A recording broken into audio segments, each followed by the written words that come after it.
The last time I met with you, we found out that it took an actual act of war to drag the United States into World War II. Throughout much of the 1930s, we had been doing our best to stay neutral throughout that war primarily because of our bad experience that is, in World War I. Today what we're going to talk about is the civilian, the home front side of World War II, and how this really changes life in America politically, socially, economically, and to a little bit of an extent culturally. I want to begin with a really obvious observation in that World War II, like World War I before it, expanded the role, the size, and the scope of the federal government. There really isn't any other way of putting it. Through World War II, the federal government got larger. You felt it, you saw it, you heard it much more often. And the reason for that is very similar to the First World War. The federal government was really the only institution in American life capable of organizing American society and American life for a victory in this endeavor. Okay. So the last time we met, we were talking about increasing presidential power, and we saw that through the War Powers Act. I noted that provision giving Franklin Roosevelt and subsequent presidents much more power could do great harm, and we saw that vividly in the case of Japanese internment. It could also do great good, and you'll see that here in a few minutes. But the first instance of a growing federal government that I'd like you to be mindful of is the 1942 Revenue Act. As you might imagine, revenue means money. And the Revenue Act, what it did was it placed an income tax on basically everybody's earned income to help pay for the war.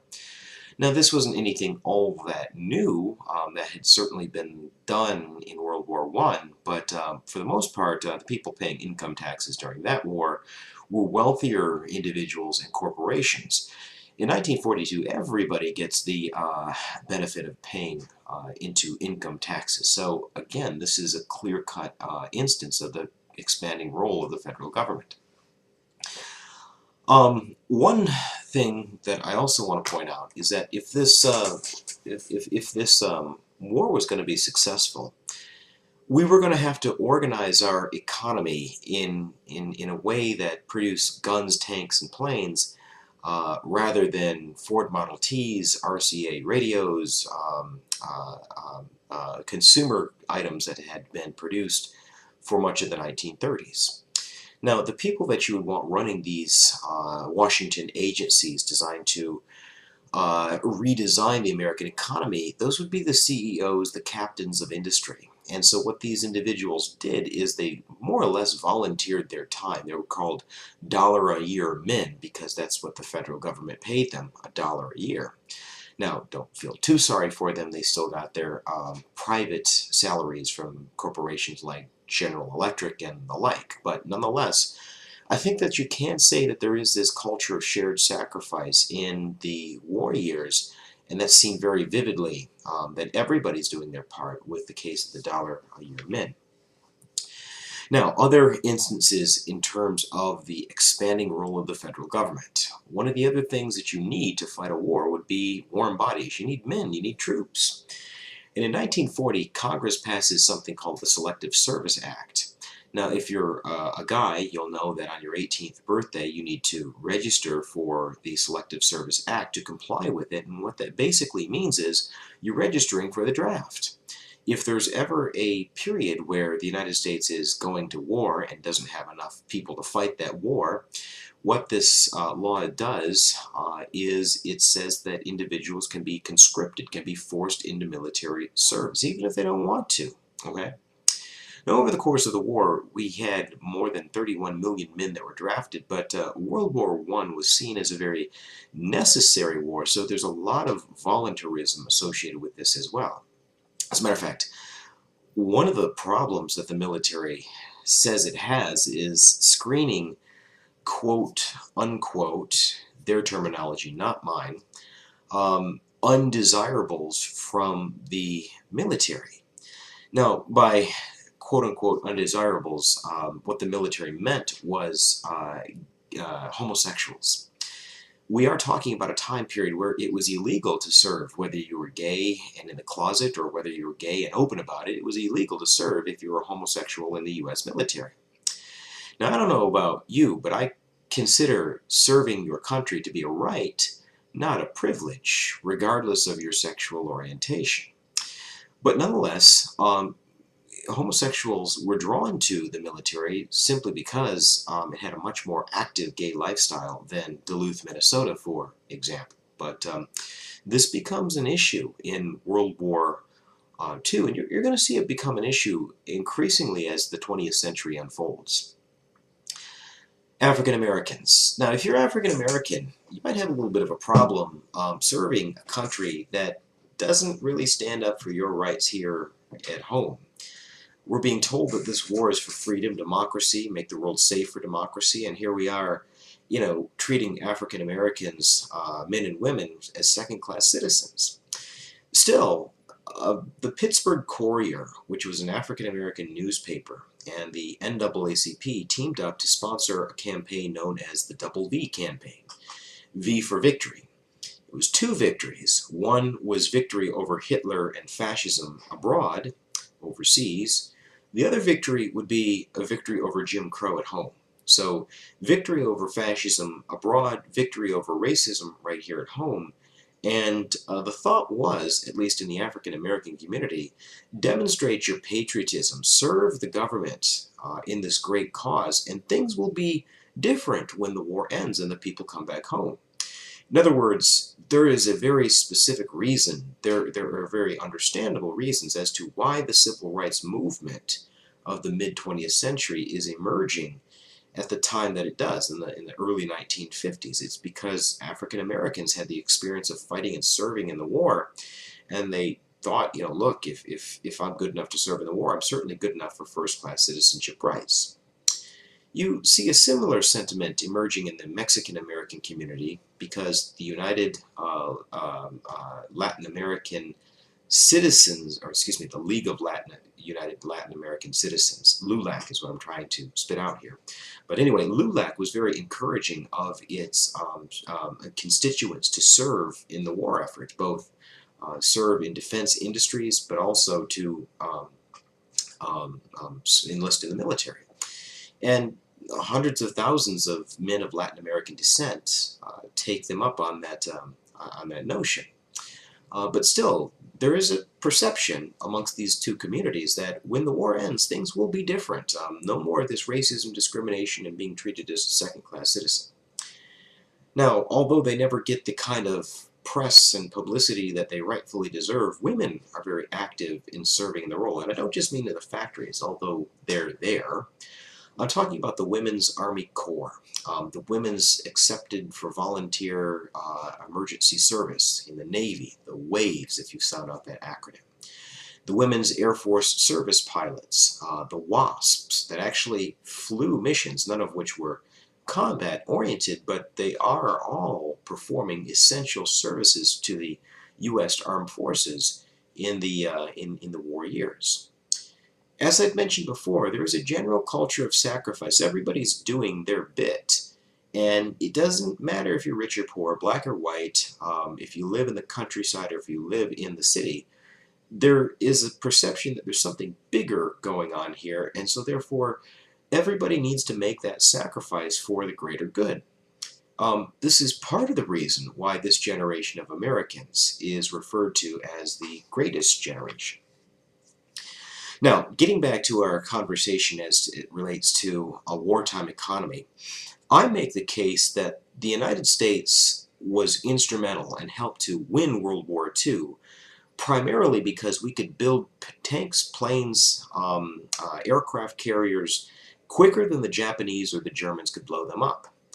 I know this is going to sound inhumane and a little bit cold, but men were relatively easy to replace. What was really difficult to replace was the machinery of war.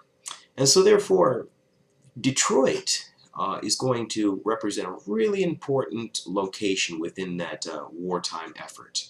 Because what Detroit was referred to as during the war years was the arsenal of democracy.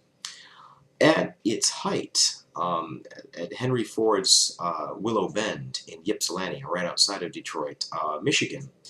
You had one of those massive B-52 bombers that were rolling off the lines at Ford every 60 minutes. Every hour, we're producing 24 of them per day because those shops are running morning, noon, and night. What that's doing is it's really creating a challenge for both the Germans and the Japanese, because it's like one of those monsters in Greek mythology where you cut off its head and three more grow back in its place. Okay. Now you got to ask yourself, the men have enlisted or have been drafted and they're overseas fighting a good fight. Who's going to make these tanks and planes? Well, that would be the women, right? Norman Rockwell's image of Rosie the Riveter on the Saturday Evening Post, this lady rolling up her sleeves with the caption, the bubble caption, "We can do it." Women enter the paid workforce in defense work by the hundreds of thousands, maybe even the millions, in the early 1940s as a part of the war effort, right? Now this is important for a lot of different reasons, but this is going to give a lot of American women their first taste of earning their own money and more or less their own discretion in everyday American life. Now this isn't anything that's all that new. I mean, you saw the same thing as far back as the Civil War, where Daddy went off to war and his wife was writing him, and at first it was, "Your farm is doing really well," and later on, a couple months later, it was, "Our farm is doing quite well." And a couple years later, after she had been doing this for all those years, it was, "My farm is doing quite well." And so anyway, you can see the same thing emerging in World War II as women begin to enter into the paid workforce, and there's maybe a perception amongst some women, like there is in the African American, Mexican American community, that life will be different, in a good way, after the war ends. Now, speaking of life in racial, ethnic, and political minorities cases, that is, there still is rampant amounts of racism, discrimination, sexism, sexual harassment on the job. This really got under the skin of a very prominent and important African American labor leader, a guy named A. Philip Randolph. Randolph was the president of the Porters Union. Porters were sort of like a railroad version of flight attendants, and it was a really important occupation, and the Porters Union was a really important institution within the African American community. And Randolph was so put off, so outraged by the fact that defense industry factories, companies and corporations that actually took money from the federal government but still managed to discriminate or refuse to hire African Americans for various job categories or promote on an equal basis, that this was still going on. He felt that that was so outrageous that more or less what he did was he put together a million-man march that was set to march on Washington, D.C., and at the 11th hour, Franklin Roosevelt got him to call it off. Now, the way that Roosevelt got him to call it off was by issuing Executive Order 8802. What Executive Order 8802 did was gave the president the authority to ban discriminatory policies, both in hiring and in promotion, for every factory that took federal money for the defense effort. So if you're Henry Ford, you're taking money from the federal government for the defense industry, you have to hire on an equal basis. You cannot take race, sex, ethnicity, national origin, color, or creed into consideration when it comes to who gets the job, nor can you do that when it comes to who gets promoted. So again, this really convinces people of that variety that things are going to be different in the aftermath of the war. But it also does something else.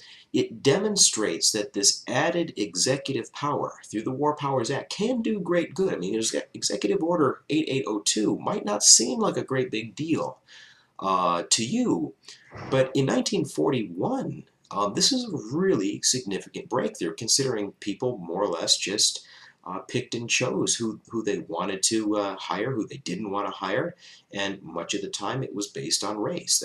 That's a massive step forward. Okay. With respect to organized labor, like they had done in World War I, organized labor unions vowed not to strike during the war years. The thought was we as workers need to make a meaningful contribution, and our contribution is keeping those factories humming around the clock so our fighting men have the weaponry, have the equipment, have the food that they require to defeat this great evil of fascism. Okay? But once again, very similar to women, very similar to racial minorities, the perception is things are going to be different in a good way after the war for workers. Now, speaking of workers, unionism skyrockets during the war years because, similar to World War I, the government also said that if the factory in which you work accepts federal money, the federal government will force that factory to recognize your union. Okay?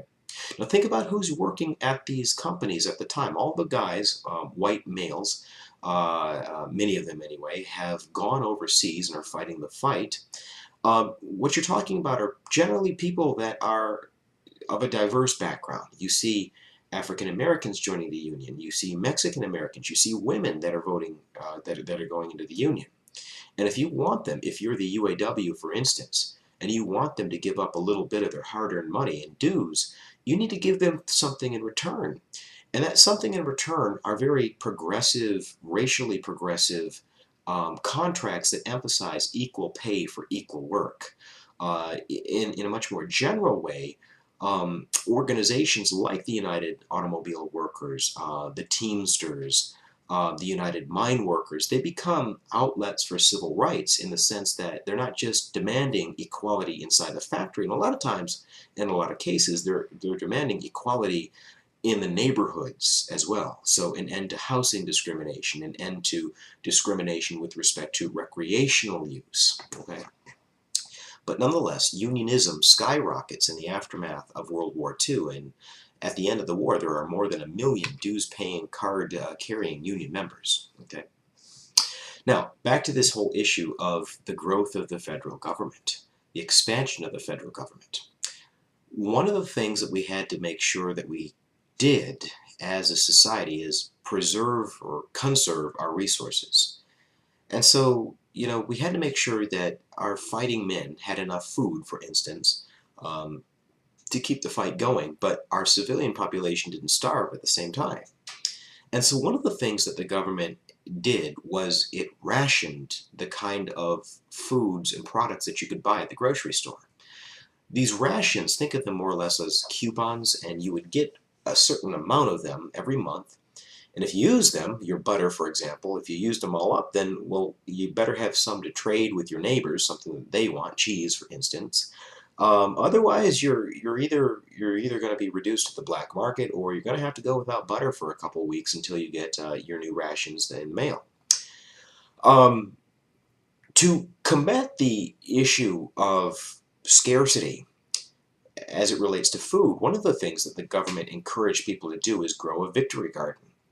And in some cases, what the federal government would do is they would plow these open fields, just hundreds and hundreds of acres of open land, and people would just move right in and they would plant fruits and vegetables. And so by the time that the war ends, the civilian population is actually producing over 40% of the fruits and veggies that it consumes. Now, again, that might not sound like a lot, but that's 40% in addition that we can send to our troops and the allies of our armies. So this idea that food will win the war really reigns supreme. But with respect to rationing, there were very little elements of American life that were spared. I mean, in recent times of war, you can go to a place like Best Buy, you can go to your Toyota dealership, you can go to Kroger, and you can get virtually anything that you want. So the wars of our lifetime really didn't touch our lives unless you had somebody serving in a place like Iraq or Afghanistan. Really didn't touch your life very directly. World War II did. The government rationed metal, so you couldn't buy a car even if you had the cash in hand. It rationed rubber, which kind of added to the whole idea that cars aren't being produced. It rationed food, as I've already mentioned. It rationed textile because textiles were needed for the war effort. It rationed gasoline, so a lot of times to run this farm equipment that we're talking about, you had to be very careful with the kind of resources that you're using. All right. The other thing that I want to mention with respect to what World War II is doing on the home front is it's really shifting the demographics. Do you remember me talking about the Great Migration, this movement predominantly of African Americans from the rural South to the urban North? That continues in the 1940s. It's called the Second Great Migration. And once again, African Americans begin coming up from the South to places like Detroit to cash in on the industrial opportunities there. They also begin to locate into the West, California in particular, which was the central hub of the Navy and the industries that produced for the navies. You begin to see a boom of places like Los Angeles, San Francisco, to a lesser extent San Diego. And when all of these people begin coming in, they put a strain on civic resources, very similar to East St. Louis or Chicago in World War I. There's a housing shortage. Where do you put these people? There's a recreation shortage. You have limited amounts of recreation and everybody wants to do the same thing. As a matter of fact, in 1943, riots in Detroit, Michigan broke out due to a competition for resources as it related to going to the beach.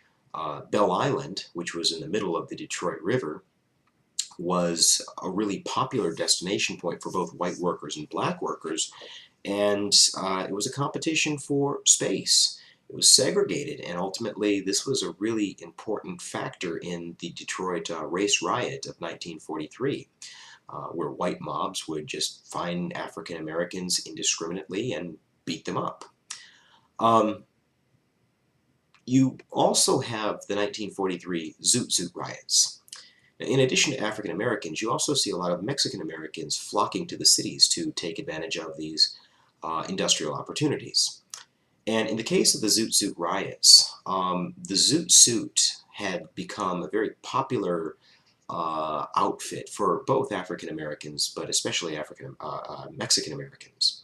Now, if you don't know what a zoot suit is, it's a kind of like a hipster suit. It's got long jackets. It's kind of baggier pants, really sharply pressed seams of your pants. And if you wanted to be cool, you wore a zoot suit. The problem with this is what that said to the older generation, and especially the Anglo population, was you could possibly be a troublemaker. The best way that I have to convey what a zoot suit meant in the 1940s to one of us is the equivalent of sagging your pants, right?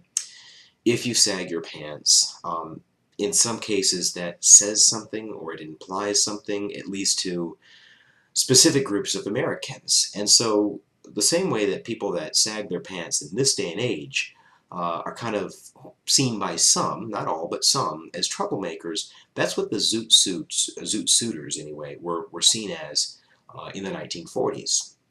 Well, in 1943 Los Angeles, there were rumors that a couple of zoot suiters had beaten up some Anglo sailors. And these rumors spread quickly, and drastic actions were taken.